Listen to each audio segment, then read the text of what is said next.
जय हिंद दोस्तों, कैसे हैं आप लोग। आई होप आप सब बहुत अच्छे होंगे। आज मैं लेके आया हूँ आपके लिए साधारण ब्याज का एक और क्वेश्चन। प्रश्न क्या है कि 7,500 रुपये का 3% वार्षिक दर से 4 महीने का साधारण ब्याज क्या होगा, है ना। क्या लिखा हुआ है, 7,500 रुपये का। ठीक है, तो अपना मूलधन कितना हो गया, तो मूलधन कितना दिया हुआ है वो हो गया अपना 7,500 रुपये। ठीक है, दर कितना दिया हुआ है, तो 3% वार्षिक दर से। ठीक है, तो यहाँ लिख लेता हूँ दर। तो दर कितना है वो दिया हुआ है 3%। और समय कितना है, तो समय है 4 महीना। समय कितना दिया हुआ है, 4 महीना लिखा हुआ है। तो 4 महीना में यहाँ लिख लेता हूँ। अब ध्यान दीजिए, अगर आपको इंग्लिश में जानना है तो मूलधन को कहते हैं प्रिंसिपल, और इसको हम पी से डिनोट करते हैं। किससे डिनोट करते हैं, पी से डिनोट करते हैं। दर को कहते हैं रेट, इसको हम आर से डिनोट करते हैं। और समय को टी कहते हैं, तो टी टाइम कहते हैं, तो टी से डिनोट करते हैं। ठीक है, अब देखिए साधारण ब्याज का जो फॉर्मूला होता है, जो सूत्र होता है वो क्या होता है, मैं यहाँ पे लिख देता हूँ आपके लिए। साधारण ब्याज, ठीक है, ध्यान से सुनिएगा। साधारण ब्याज का जो फॉर्मूला होता है वो होता है मूलधन, तो इसको हम मूलधन गुना दर गुना समय, ठीक है, बट्टे 100। अगर आप इंग्लिश में जानना चाहते हैं तो ध्यान दीजिए यहाँ पे, साधारण ब्याज सिंपल इंटरेस्ट, ब्याज को इंग्लिश में इंटरेस्ट कहते हैं। तो सिंपल, एस से सिंपल, आई से interest, S I is equal to, मैं यहाँ पे क्या लिखा है, मूलधन गुना दर गुना समय।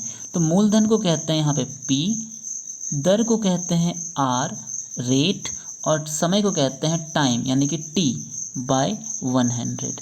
तो अगर आपको इंग्लिश में लिखना है तो आप इंग्लिश में भी लिख सकते हैं ऐसे करके। ठीक है, तो ये आपका इंग्लिश में फॉर्मूला हो गया किसका, सिंपल इंटरेस्ट का, यानी कि साधारण ब्याज का। अब आते हैं अपने क्वेश्चन की तरफ। तो यहाँ ध्यान दीजिए, मूलधन की जगह पे आप मूलधन रखेंगे, दर की जगह पे आप दर रखेंगे, और समय की जगह पे समय रखेंगे। लेकिन यहाँ पे थोड़ा सा एक ट्विस्ट है, ध्यान दीजिए। आपका जो दर है वो क्या है, जो दर है वो वार्षिक है। जो दर है वो क्या है, वार्षिक है। लेकिन आपको जो समय दिया हुआ है वो महीने में दिया हुआ है। तो आपको क्या करना होगा, इस महीने को साल में चेंज करना होगा, यानी वर्ष में चेंज करना होगा। अब ध्यान दीजिए, एक वर्ष में कितने महीने होते हैं, तो एक वर्ष में 12 महीने होते हैं। तो हमने नीचे 12 लिख दिया। और यहाँ निकालना कितने महीने का है, तो हमें 4 महीने का निकालना है। ठीक है, तो हम 4 महीने को 4/12 वर्ष लिखेंगे। यहाँ पे क्या लिखेंगे, 4/12 वर्ष लिखेंगे। समझ में आ रहा है, एक साल में 12 महीने होते हैं, उसमें से हमें 4 महीने का निकालना है। ठीक है, आ जाइए यहाँ पे। अब मूलधन कितना है, 7,500 रुपये। नीचे पहले यहाँ पे 100 लिख दीजिए। मूलधन कितना है, 7,500 रुपये। दर कितना है, वो 3% का दर है।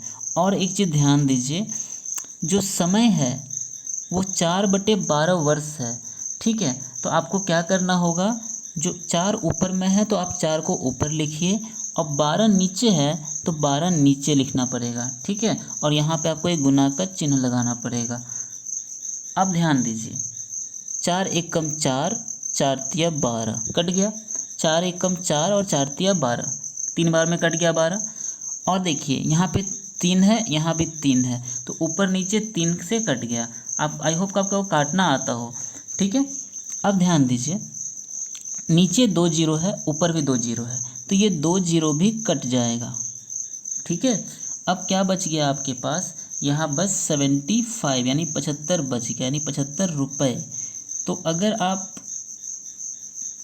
किसी से 7,500 रुपये उधार लेते हैं 3% वार्षिक दर से, 4 महीने के लिए लेते हैं, तो आपको 75 रुपये एक्स्ट्रा वापस करना पड़ेगा।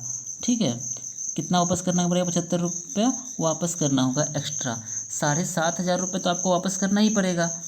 जो 7,500 रुपये है ये तो आपको वापस करना ही पड़ेगा, प्लस 75 रुपीज़ आपको एक्स्ट्रा वापस करना होगा। यानी आपको टोटल कितना वापस करना होगा, तो आपको टोटल 7,575 रुपये वापस करने होंगे।